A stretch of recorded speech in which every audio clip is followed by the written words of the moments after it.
Okay, gentlemen, lady. All right. I have 6:30, so I'm gonna go ahead and start this meeting of the Perry Township Zoning Commission for Wednesday, June 15th. I need a motion for approval of the April 5th, 2022 minutes. A motion. So moved and seconded by Carolyn. All those in favor say aye. Aye. Minutes have been approved. And we don't have any old business. The new business is on zoning amendment number 158 RZ 22. At this point, I'm gonna let Pete, the attorney, talk for a second first. So what you have before you is another overlay district. You're very familiar with this process. It was a similar process that was followed at Brookside. Both of these overlays are a result of negotiations with the city of Columbus on an annexation agreement. So I want the commission to understand tonight that this is not a review of a development plan. This is just a text and map amendment, creating the overlay. Obviously subsequent, if this were to be approved by the trustees, the applicant would have to come back through with a formal site plan, development plan, which would be reviewed in your discretion at that time. So again, text and map tonight only is the purview of the commission. Management. Take it. Anything else? Go ahead. Go ahead, Joe. I'd just like to add today that this is zoning only. Anything about any requirements for stormwater, any of that, Franklin County is our engineer. They have to go through that entire process with them, and they'll be reviewing all of that data, et cetera, and it's up to them to meet their requirements. This is zoning. Correct, just like with Brookside when we. Yes, went sir. over that. Yep. Yes, sir. Beth, do you have anything or? I believe that you received the staff comments in regards to the proposed zoning amendment. Does that need to be read or it's been submitted to the board? And submitted. Thank you.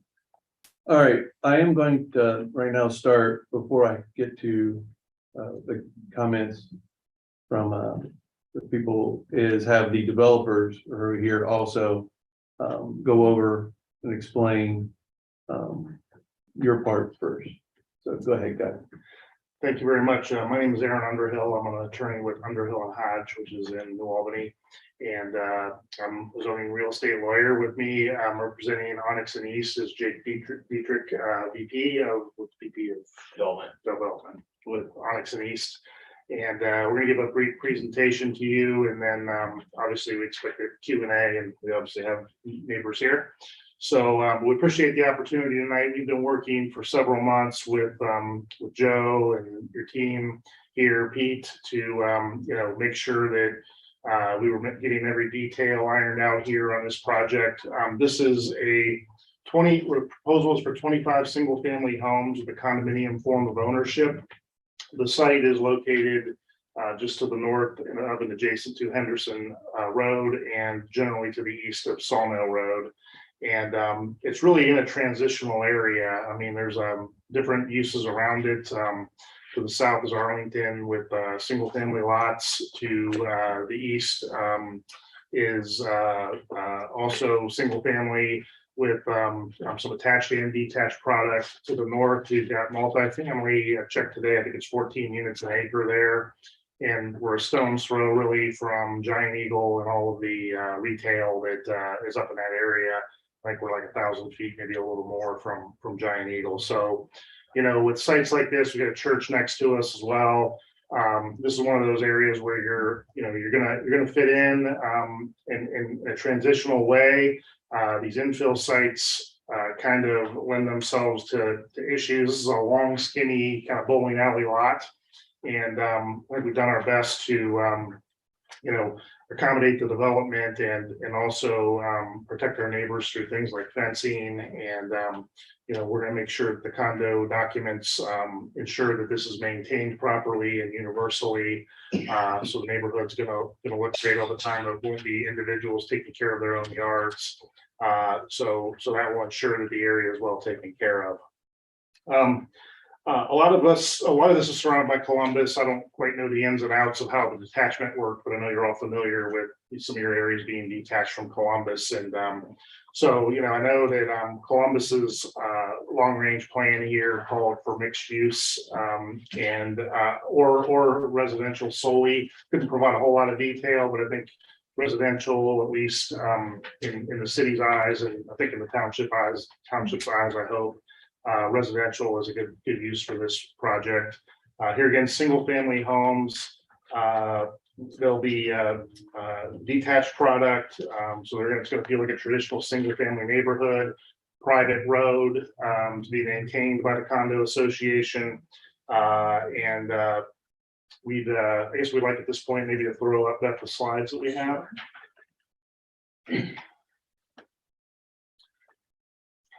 So I'm actually going to let you, Jake, talk a little bit about the company here. And what I will say with some of these images, it's not what we're proposing. I mean, upper left, we're not proposing an apartment complex here. But these are some of this kind of demonstrates that Onyx and East does a variety of things in the residential realm. And with that, I'll hand it over to you. Thank you. All right. So my name is Jake Dietrich again, head of acquisitions and development for Onyx and East here in Ohio. I live here in Columbus, but Onyx is headquartered in Indianapolis. And if you go to the next slide, that this is a lot of verbiage, but what it effectively highlights is the fact that we've been named the #1 builder in Indianapolis for the past 3 years. We build a variety of product from single family detached to attached townhomes to condos, by and large in these types of infill locations. And so this is a property that fits right in our sweet spot of maximizing a property in a way that is context considerate, fitting into a transitional area. So if we look to the next slide, we're all kind of familiar with where the site is. We can go to the next site plan slide. This just demonstrates the general development pattern that we're proposing. As we look at the plan that's in front of you, we're showing an identical home footprint repeated 25 times. So that doesn't necessarily mean it will be an identical home. It doesn't necessarily mean it won't be. It's just to demonstrate how the site might lay out under the current HPOD development standards. Each home will be between 3 and 4 bedrooms, over 2,000 square feet. We'll include an attached 2-car garage with driveway to accommodate 2-car parking as well. And we have on-street parking in some portions of the property as well. The next couple of slides just provide some details as it relates to setbacks. It's really hard to see on this screen, but one thing we'd like to point out is that to the degree possible, we've provided a greater setback on the east portion of the property than the west portion of the property. Just trying to provide as much deference to the property use to the east relative to the property use to the west being more commercial. We'll do our best to preserve the trees that are along the perimeter boundary line. That will be something with the massage as we include a 6-foot tall fence as required by this HPOD, and we'll integrate that in some form or fashion as we get into the final development plan. But we'll also look to save any trees in the interior portion of the site that we're able to. This top right portion of the screen demonstrates we'll have a more formal entryway off of Henderson Road. We'll be providing a dedication of a certain portion of the property into right of way. So the right of way will sit back from where it's currently the property goes to the center of Henderson. So we'll be dedicating a portion of that back to public use. Next slide, I think just again kind of shows what we're looking at here. We're providing a curb lawn. We're proposing a curb lawn and sidewalk. A more kind of front porch living style development that pushes front doors to the street so that garages are not nearly as pronounced as you might see in a traditional single family neighborhood, and dense landscaping around the front. That slide's probably not helpful for this screen, but we just threw some elevations on here the intent is to provide a variety of elevations on the property, a variety of colors, and as we work through the final development plan, we'll finesse this and obviously provide more detail in terms of colors, materials, and what have you. And we're not doing vinyl. And we're not doing vinyl. So it'll be hardy plank or composite siding, which, you know, a lot of communities desire. And so voluntarily, just a matter of course, this Onyx and East does that, doesn't do that. So again, summarizing, 25 total homes are shown on that site plan, an average of 2,200 square feet, up to 4 bedrooms and 2 garages. And just some stats in terms of investment. Obviously, these will be higher income households. We're investing over $12 million into Perry Township. And so with that, we'll leave it there. I think that concludes our presentation. I mean, I think, you know, the question before you with the zoning is the use appropriate here, basically, and then we, as Pete mentioned, we have gone to great lengths to define everything to a pretty high level of detail in the text, and I think you've seen this text before in the Brookside as well as modeled after. You know, that will be our roadmap going forward. But we believe the use is appropriate here, given its surroundings, and we would ask for your support. Yes. you got it. I just didn't know if you guys had any questions for the applicant. I don't. Do you have any? No? Okay.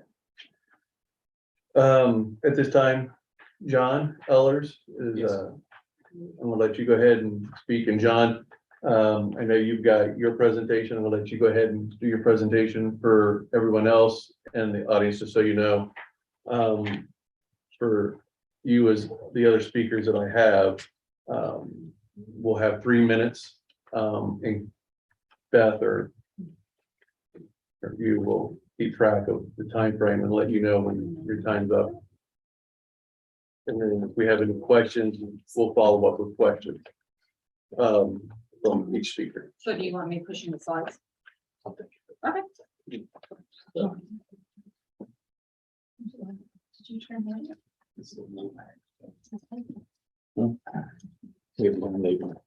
My wife. Sorry. Okay. All right. First of all, Mr. Chairman, members of the board, appreciate this opportunity. We as neighbors met last night and talked about some of these issues, and what we have to present today as a result of that get together. Also, some of the things that we have covered before in applications by the same owner. A little bit about my background. I was president of Northwest Civic from the mid 2000s to the mid 2000 teens. During that time, the first couple of years, I was a zoning chair. I had a number of issues that we faced, all different sort of things. So we very much appreciate the position that you are in, and we will try to make this succinct and to the point.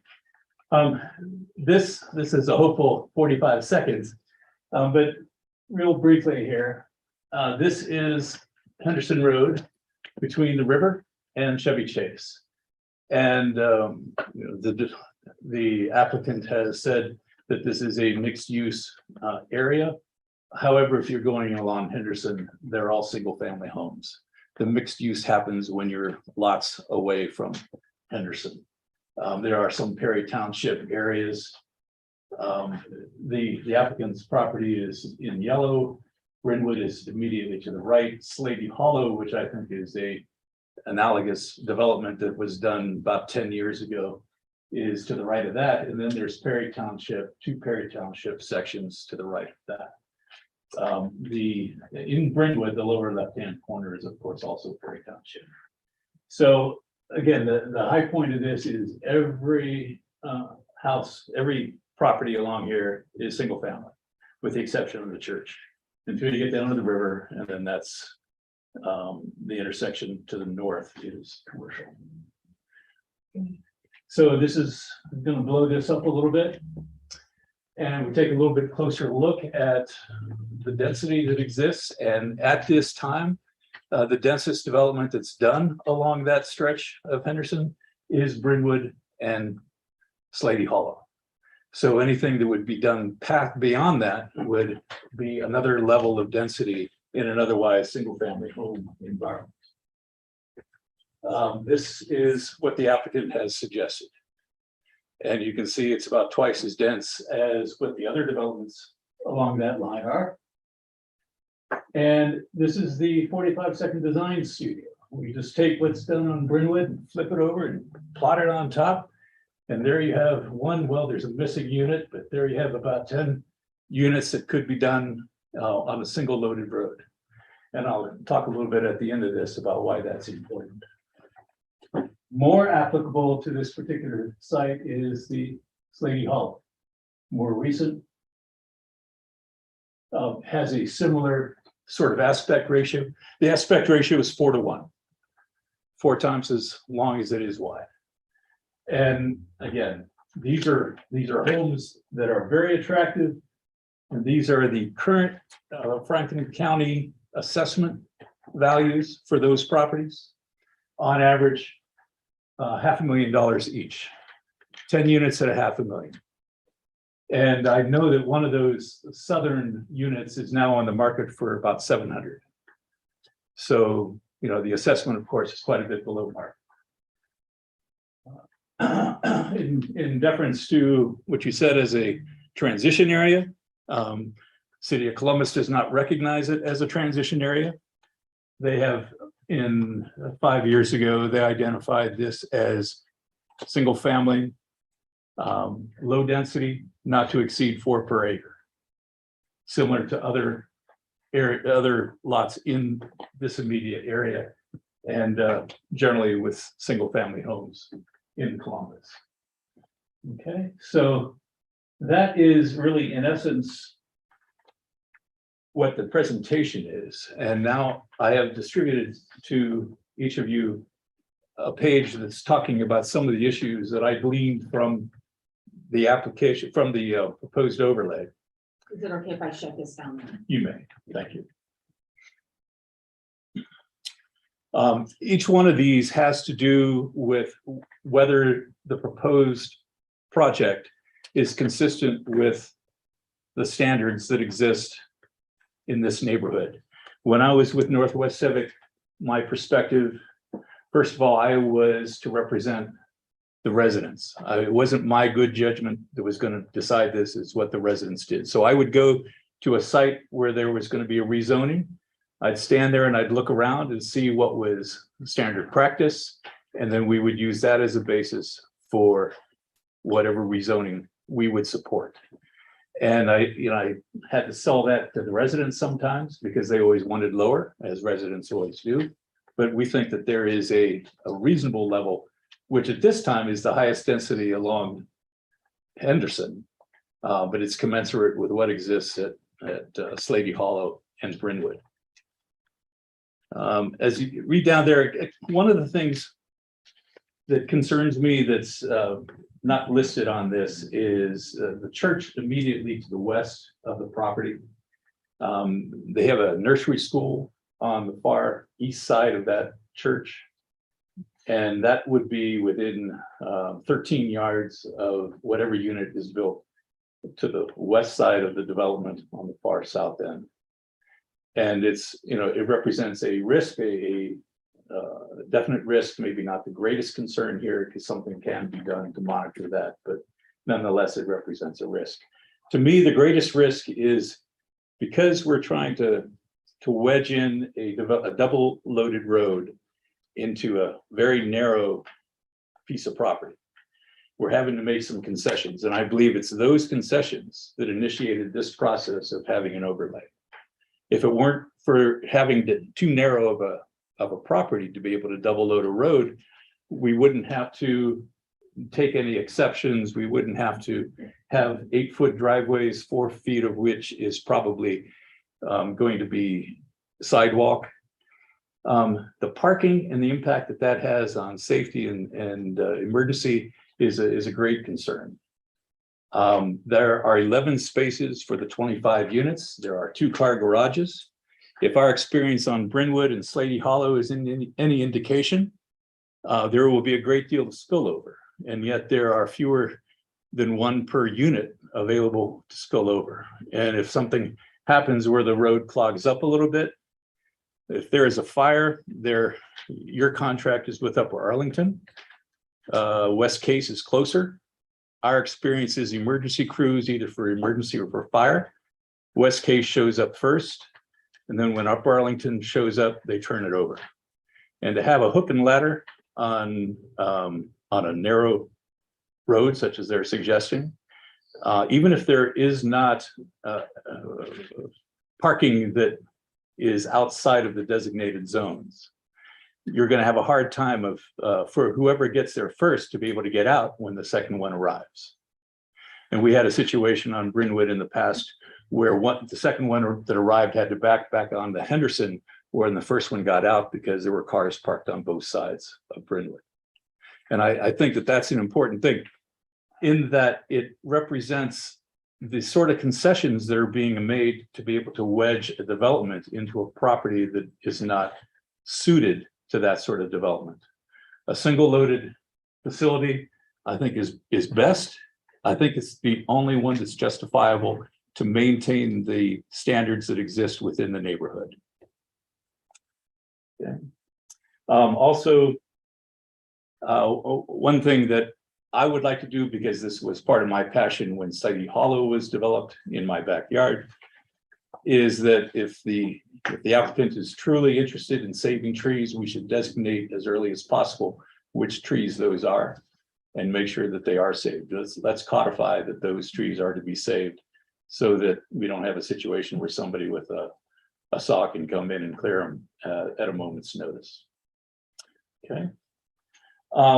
The applicant has made a couple comments here that I personally took. This is my take on this. It reflects somewhat what the other residents feel as well, but I'm happy to hear that the fence won't be vinyl. I would like the cementitious materials to be. You didn't say that? The building will not be vinyl. Oh, the building, okay. Well, then I'd like to suggest that the fence not be vinyl as well. I know it holds its color better, but it doesn't have the longevity, and we've had a lot of situations where fences like behind Aldi's and things like that have been broken. People are walking their dogs, things happen. But would like to have something a little bit more consistent with what the residents on Brynwood have installed in their backyards, which is more of shadow box wood or something like that. The cementitious materials we have had very mixed experience with in the past, in that there are different levels of quality and different levels of taste in terms of color selections and things like that. And I understand that that's an issue for another meeting with you folks, but I still think that that's something that if we could limit the text, if the text is to be adopted, I would like that. Also, they're talking about signage. I don't see any need for any signage other than a street sign. And you can call the street whatever you want to call it. That's what Sleepy Hollow did, and it works just fine. Okay, so again, I want to reiterate, I do not believe that this overlay is necessary to do the development that needs to be done.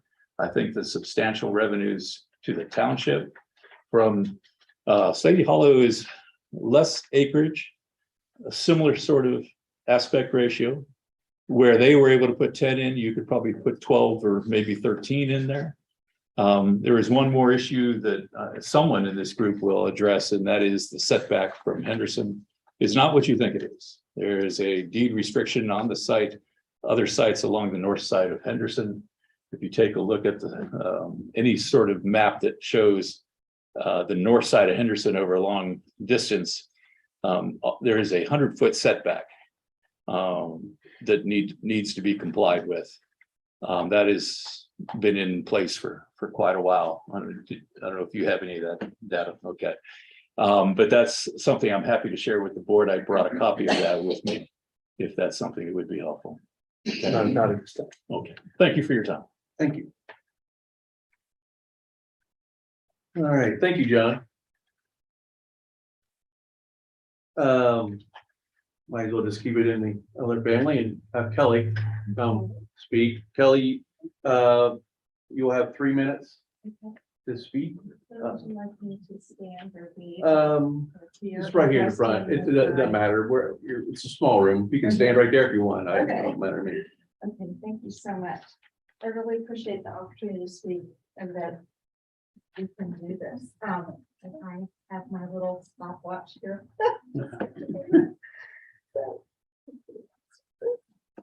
Okay, I have three things that I'd like to share with you.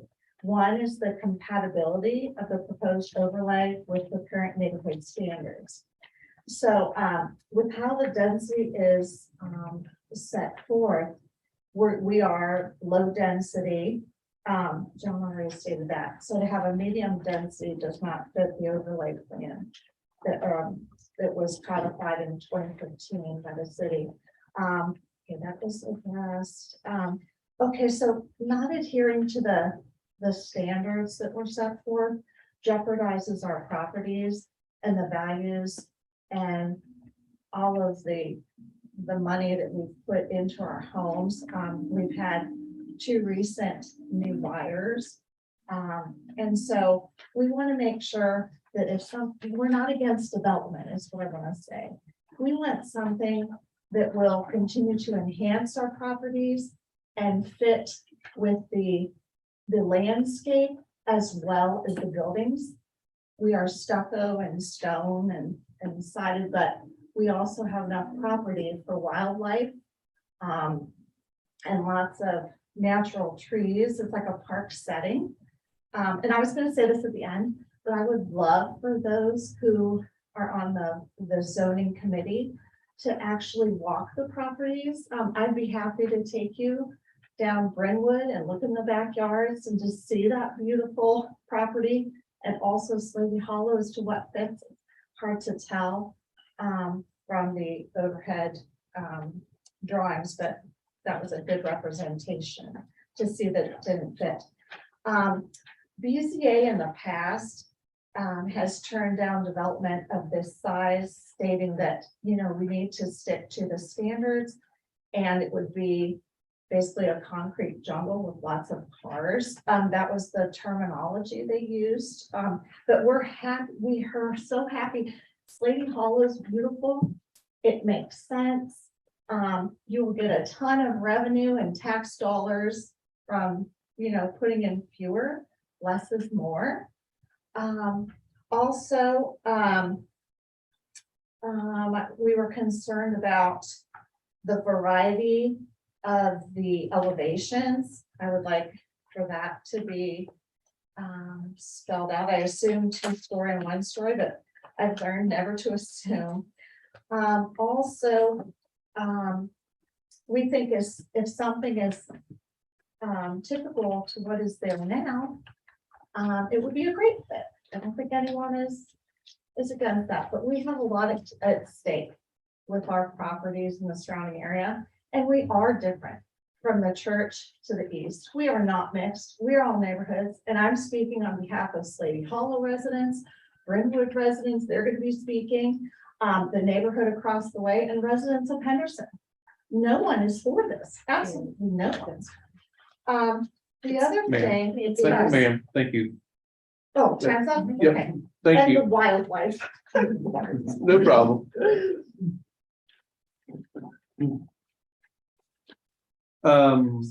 Mike Caldwell? Go ahead, Mike. I'm a Yeah. lifelong resident of Northwest Columbus. I grew up off Go Down Road, Gables East. I lived on Durka Road for 17 years until Tara and I bought our property on Brentwood a year and a half ago. We were under no assumptions that this lot would stay undeveloped. And in our best assumption, if something went in there due to the size and scope of the layout, it would be something like Sleepy Hollow. And I don't think anyone here would be opposed to something like that. Anything like what is proposed is not something we would want to see in our backyard. And that's a question is that something anyone else in this room would want to see in their own backyard? If it's something nice and reasonable, I think that's a more than fair compromise. So the question is, where does the compromise come? So we understand we're not Perry Township, but you know, when things are done, the owner's gonna be gone, the developers are gonna be gone. Who's gonna be left? Us and the people in Perry Township on the other side of that fence. So, you know, what's fair to everybody? That's the question. How's everybody gonna come out happy in this situation? So I think everyone here would be fine with something like Slady Hollow, where there's still enough green space and space for the wildlife and not anything that's over congested with 22 or 23 or 25 McHouses or whatever else you want to call those units that they're proposing. So I think a compromise can be made, just whether or not everyone can agree on it. Thank you, Mike.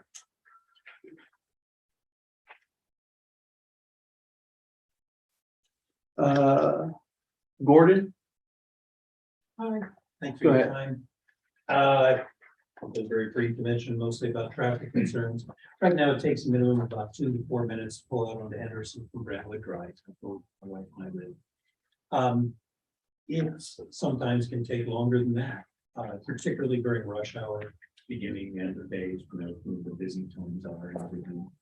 The idea of adding a 50 to 75 cars in the next one over, the overlay, since there's 2 cars in the garage, 1 able to park in the drive or elsewhere. That's going to add a lot of congestion within what is considered to be almost like a 1 block area as far as typically along Henderson. So that's going to create quite a bit of slowdown there and you know, increase the traffic a lot. That's pretty much all I have. Thanks for your time. Thank you, Gordon.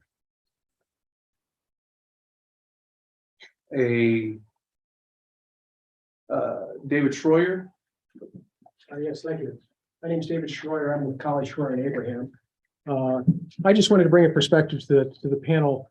I own a similar lot down the street at 3426 West Henderson Road. It's a rental. It's actually bigger. I would never try to slam 25 homes onto that piece of property. And it's just not appropriate for the entire neighborhood. And I'll promise that to everybody here that I would never do that. But we did have an issue with zoning that the city of Columbus had just at the end of Chevy Chase and Henderson where they come in. They wanted to put a nursing home in. And we heard all the same arguments. It's transitional. Well, we got together with the builders. We got together with everybody. We finally negotiated out a thing and ended up putting in small homes, which have much less density than this project is proposed here. This issue is density, density, density. What rationale would there be for approving a double the size density that exists anywhere else on Henderson Road, which is a community? You may not think that, but it is. So that's what they're asking to do. Brentwood came to this, the owner who developed Brentwood came here, and Slady Hollow, who I happen to know, came here and got approval for a project. You saw what they said. They 4 homes or less per acre is what was approved. Why would this organization then all of a sudden approve double that density? There's just no rationale for it because this is a community. These people bought their homes and the density just doesn't work. If you think about it, if you have bigger homes in there on smaller, they're going to generate about the same amount of tax revenue for Perry County. The other developers on the other 2 lots did just fine with making money. This project could be very profitable to the builder as well as the owner at what's consistent with the neighborhood. I haven't yet heard one explanation from anybody here on why it would be appropriate to divert from all the consistency that we've had. We've got all the lots filled in now except for mine at 3426. And we now have everything taken care of. And now here we are facing it again. Let's slam 25 homes, nothing but a glorified apartment complex. So there just isn't a rationale for doing that. Let's go back to what the neighbors say and what's consistent with the neighborhood. If we had all this all down the road, that would be a different story, but that's not the situation. So I think you need to look hard and long at that. You know, we're not going to talk about all the other issues now, but you heard some of them already coming up. Cars can't even park between the driveway. They'd be parking on the sidewalk. We're not talking about those issues today, but those go back to the density issue. And you've heard these people say, put 4 houses per acre in. We'll agree to that. Everybody can make money. But why should one person, control this whole neighborhood? by jamming in twice the number of houses per acre than there is any place else. Thank you. Thank you, David.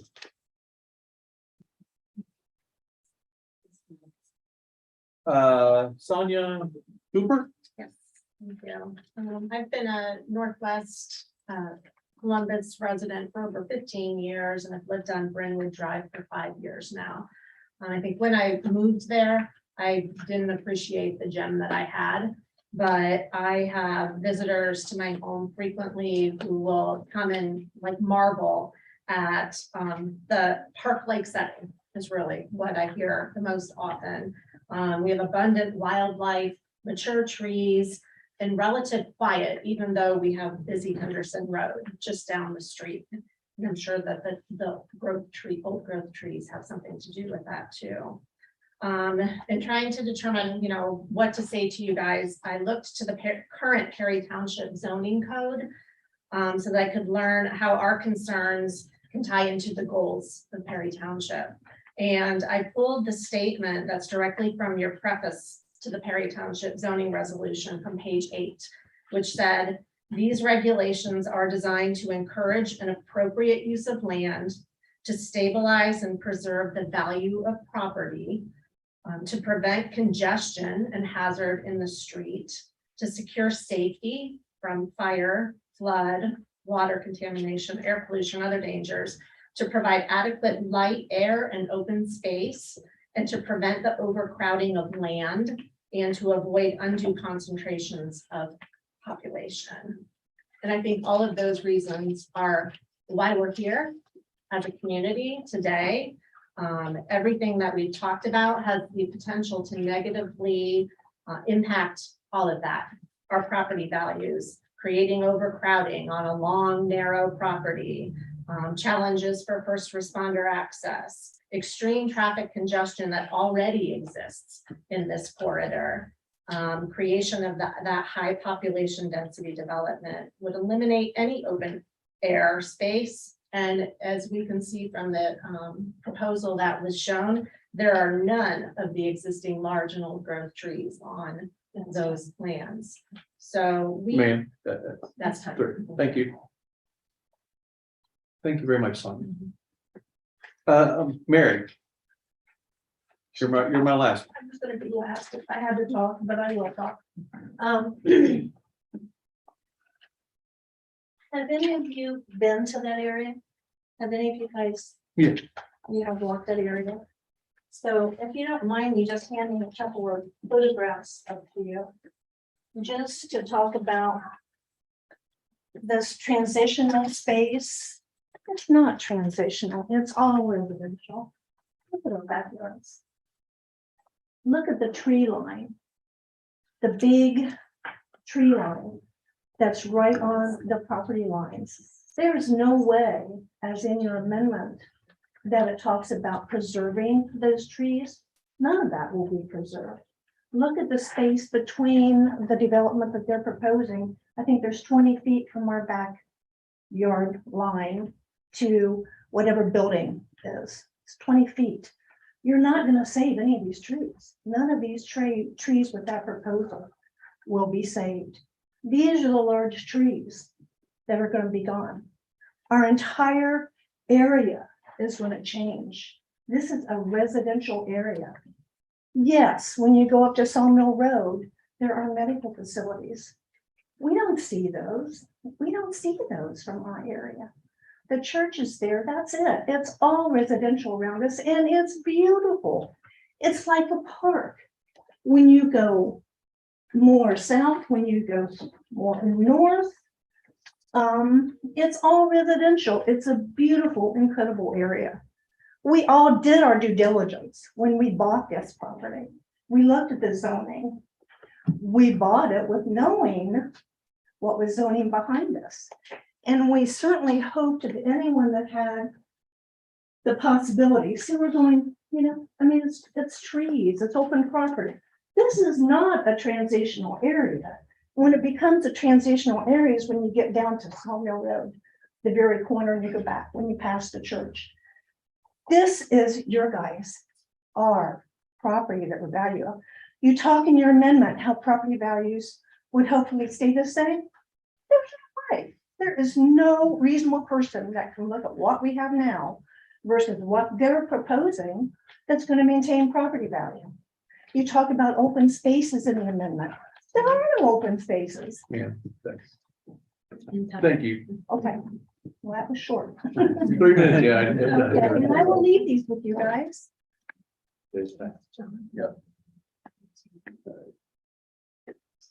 Thank you. That was the last speaker slip I had. Do any of you have any questions? So Joe, some of the things they mentioned, you know, the trees and so some of the things they mentioned, like with the trees and stuff like that, that's comes later. Yes, yeah, yes. I'll point out a few things, and then I think we need to let the applicant respond as they see fit. In here, it is a total coverage not to exceed 65%. Okay, most developments today are anywhere from 70 or above. So this is limited to 65%. Traffic, which they brought up, that they have to go through Franklin County, period. That's Franklin County engineer. That has nothing to do with our zoning. The setback they talk about, that's nothing to do with us. The applicant is required to meet whatever deed restrictions or anything else that are out there. We don't circumvent those in any way, shape, or form. As part of that, the trees, as you mentioned, Jerome, they'll need to provide a overlay of the existing tree survey and then their site plan, and that will be at the next phase of their approval process if it gets approved. As far as safety, once again, it'll be very similar to the Epcon development, the Brookside development, and Roman Alley and Hughes development, where they have to meet with the city of Upper Arlington. They got to work with the fire department, police safety, everything else, and they've got to meet all their requirements. And trust me, they don't hesitate to say no. So that's all handled through them. That's not for us. As far as the parking, the requirement is that they have at least 2-3 car parking, 2 in the garage, 1 in the driveway. That's it, period. There's no movement on that whatsoever. Let's see. I think that, you know, I will tell you that it was our recommendation that it be a 6-foot vinyl fence. We thought that that was a high caliber, that it would last, but if they want to talk about a box fence, etc., I think that's something that we can consider. And we were looking for a good separator of the 2 properties, etc. So with that, those are my comments at this point. Thank you. Do you have anything you want to respond to there? Thank you for the opportunity. You know, it's difficult in my position as an advocate for a developer and an applicant, right? Not to sound trite or anything, and certainly want to recognize the neighbors' concerns. We respectfully disagree in terms of the impact here. The homes that we are anticipating will be built here are going to average a value of about $550,000. They could be a little lower, could be a little more. So these are not homes of a poor quality. I mean, where I grew up, to spend that money on a house, you were the richest guy in town, right? So, and so it will fit well in terms of values with the surrounding area. And when I made my statement about this being transitional, I think my point's been reinforced to some extent that yes, this is a single family area. I mean, we've heard even our opponents or opposition here to this state that this is a residential area. Well, that's what we're proposing. My point was the density is a little higher. And that's because we have higher density to the north. And if you look at what happens as you come from east to west here, even the neighborhood next to us, by my calculation, it's over 4 units an acre in and of itself. And they have attached product. We don't have attached product. It's all single family traditional. You know, we're doing other things such as we mentioned, making a commitment to no vinyl. I think the surrounding neighborhoods are very likely to have vinyl. That's typical of a better caliber neighborhood. We also are, you know, proposing this fence. We've worked very hard with Joe on that. I think Joe and his team's concern with maybe even a wood fence was the maintenance of it long term, so the vinyl would stand the test of time. If there's some other solution, we're certainly open to it. I'll point out that, you know, I do this a lot where we're sort of, like I said, in an infill area and you're the last ones in, so you can solve all the problems. Well, their neighborhood doesn't have a fence, so we're putting a fence in, right? I mean, there was no, and that's not these individuals' faults because they bought their homes and they weren't part of the development, but the developer of their neighborhood didn't give the same courtesy to this because it was a blank slate, right? And so we're trying to be a good neighbor by providing some of those things. Nobody likes what has been, seemed like their backyard to go away, you know, but everybody has property rights. And, you know, I think as you go east to west and get over near into the commercial and some of the more dense things going on, there's a lot going on in that area. Here again, well, the missing tooth, but very appropriate. I think, as Joe mentioned, we are continuing to work with the county and the fire department. And, you know, obviously if they don't sign off on it, we can't get permits. So we feel pretty confident that we'll get all that ironed out. And, you know, one thing about these PODs or PUDs and other communities is that it does provide for that secondary review. And so we get a framework in place.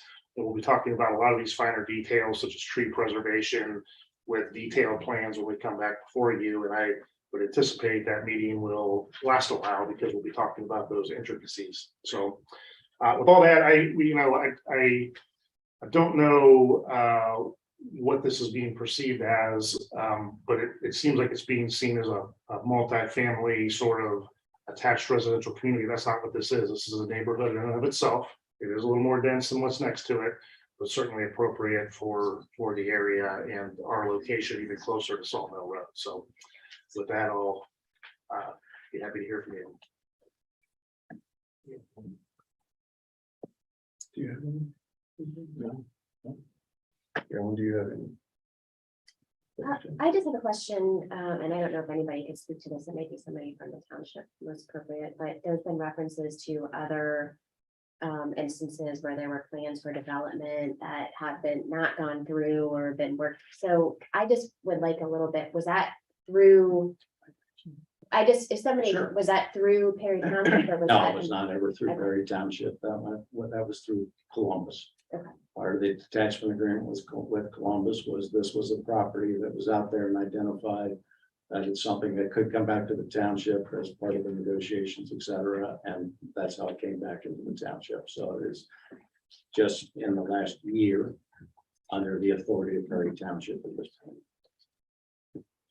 May we speak, one of us, John or me or someone, in regards to that? John, go ahead. Okay, are you gonna do it? Yeah. Great.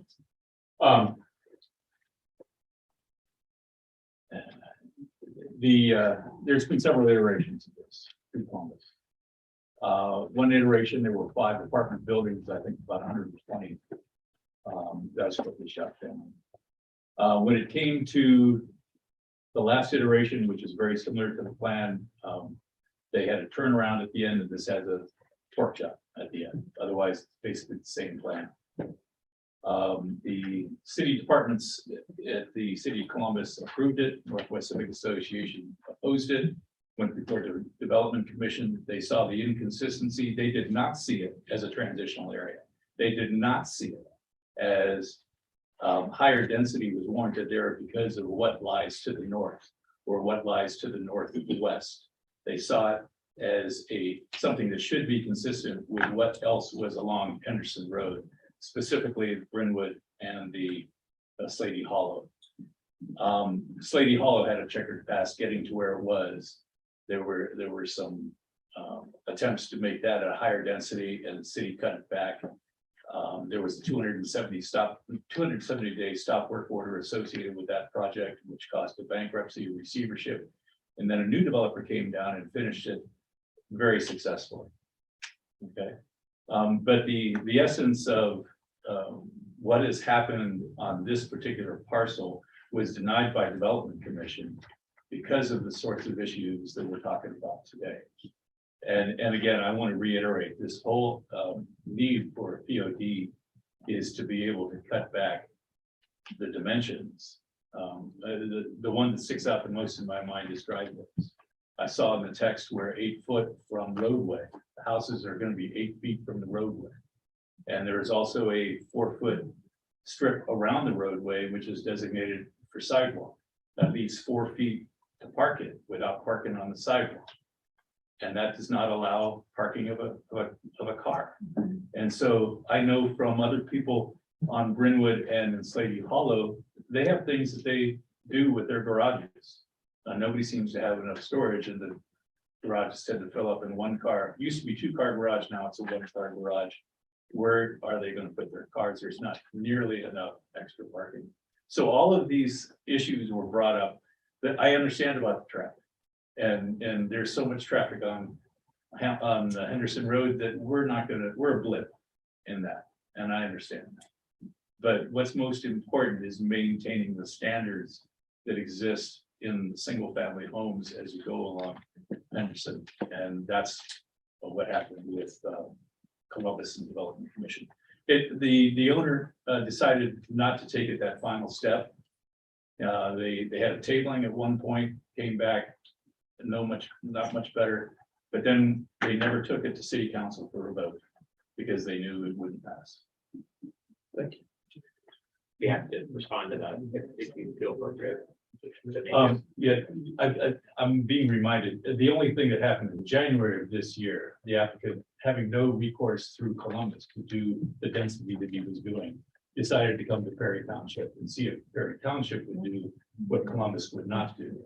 Now, you guys are still parts of Franklin County, and I have no experience in this. I have never followed a rezoning in Perry Township, and I don't know what happens on the Franklin County, but I can't help but think that, Franklin County has to respect the area plans that Columbus has put up in the 5 or 6 areas around Columbus.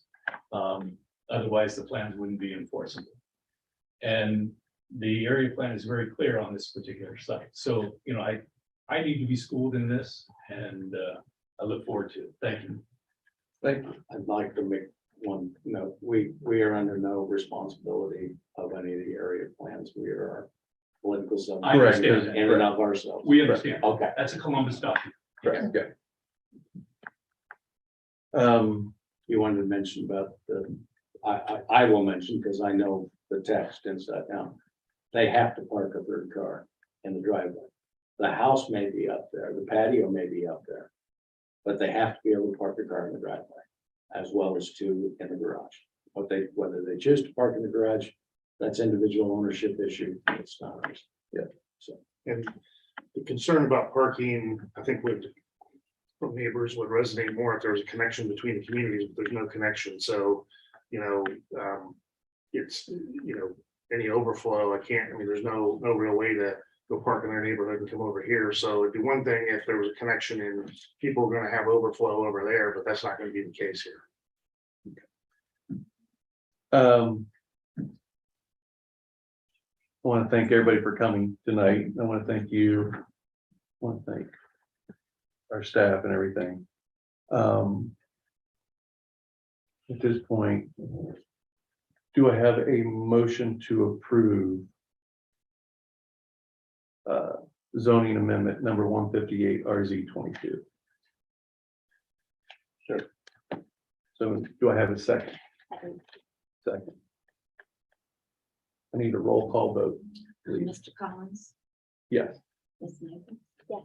Mr. Scott. Yes. The amendment has been approved as to what's been submitted to us. And that's it. And you have, Beth, do you have any? I have no reports or announcements to make this evening. Okay. I'd like to add that if the idea about the fencing is something you want us to revisit, we would be more than happy to revisit that, with the type of fencing, et cetera. Like we said, we want something that's going to last, it's going to be the responsibility of the condominium association to maintain, et cetera. So if one of you, whoever, has some thoughts or ideas, please reach out to us. Okay? And Joe, if I'm not correct, this is just the beginning. So you're going to have a say. You'll be able to talk as we go through this. There's going to be more detail there's gonna be, let me kind of explain the process that's gonna go forward. So with this, this action will go before the Board of Trustees. At that point, if it is adopted, then their process starts. They'll need to submit everything that's required in this document. There's quite a bit that's required in this document, including a tree preservation plan, existing tree plan, their plan, et cetera, overall landscaping plans for the entire area. All the dimensions, everything else that they've got. Pretty much what we've done is we've taken, at that point, we've taken a lot of things that we're going to go to Franklin County for, but we've taken control of them to maintain that it's something that we've agreed to in here. So that's the next process. all right, thank you. Thank you. very much. May I ask you a question about that process? As I understand it, the board would be reviewing the adoption of the POD. But then there's a separate process for development. Correct. And then you will come back before the zoning board first for Correct. development, and then that will also go to the trustee. No, No. Okay, and then that's a recommendation to the county. No, it is here alone. It does not go to the county. So it's your. Perry Township is limited home rule, so they have the option under the statute not to involve the Franklin County. Now, that said, Franklin County is still our engineer. And will strictly adhere to the rules and regulations required therein with their governments and everything else. But there will be no formal review from the Franklin County Planning Planning Commission. Commission. That's right. And will be notified of all the different meetings concerning this Not property. necessarily, it's best to watch the website, et cetera. So there will be, the Board of Trustees has to receive the recommendation of the zoning commission. That's gonna be June 22nd. At that meeting, the board will set a hearing date. And that hearing date will be no more than 30 days out from June 22nd. I don't know what they're going to decide what date that is. But there, under the statute, there will be no more individual written notification. It's done by publication. I also believe, which is the newspaper, I also believe the township will put it on their website. We do, it goes in, we use the Columbus Dispatch legal ads.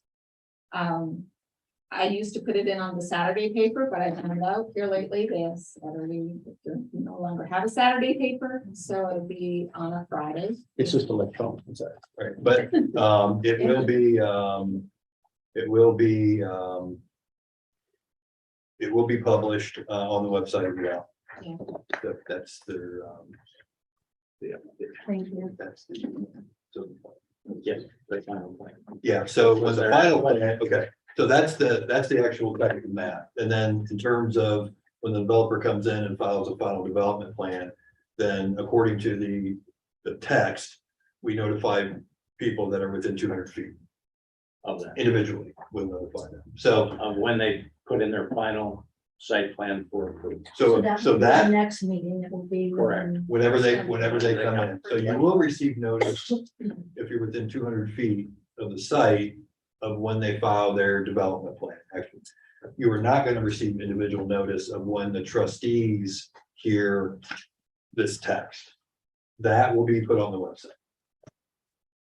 And then the final. I know it's confusing, but that's what the law is. And the final plan, you have the one with 30 days after, but the final plan, that could be 6 months. Yeah, I don't know. when A that's- year. I mean, it depends on what. That's up to the applicant Yeah. at that point. I will say, so that anybody doesn't have any misunderstanding about this, that if they meet the requirements of this text, they will get approval. Okay. This plan will get approval or. The plan that they submit, if it meets all the requirements outlined herein, there's no basis for denial Through Perry Township. through Perry Township. Yep. It's specific. All right, thank you. We are adjourned.